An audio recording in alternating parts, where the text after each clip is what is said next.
қазақ елі зайырлы ел. Мына көпшілік адамдағы осы уақытқа дейін бір қате түсінік бар. Жалпы зайырлық дегенді бұл атеизм, дінсіздік деп түсінеді. Жоқ. Зайырлық деген сөз әр адамның өзіне құқық беру. Ол дінін, ол салт дәстүрін, ол ұлттық болмысын ұстануға құқылы. Тек қана мемлекеттің заңдары бар, мемлекеттің талаптары бар.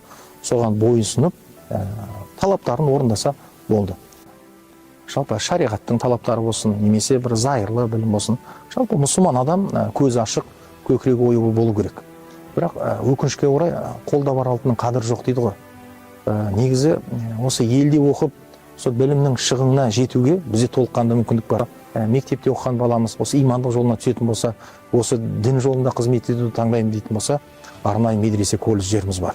Осы медресе колледждің білімін тамамдасақ, одан кейін бізде бакалаврларымыз бар. Мысалы, халықаралық, мысалы,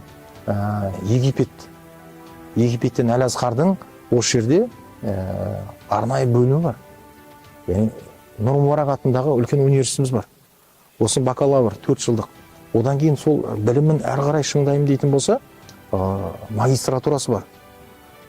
2 жылдық магистратурасы бар. Жоқ, бұл 2 жылмен тағы да қанағаттанбай, мен тағы да әрі қарай білім аламын дейтін болса, 3 жылдық PhD докторантура бар.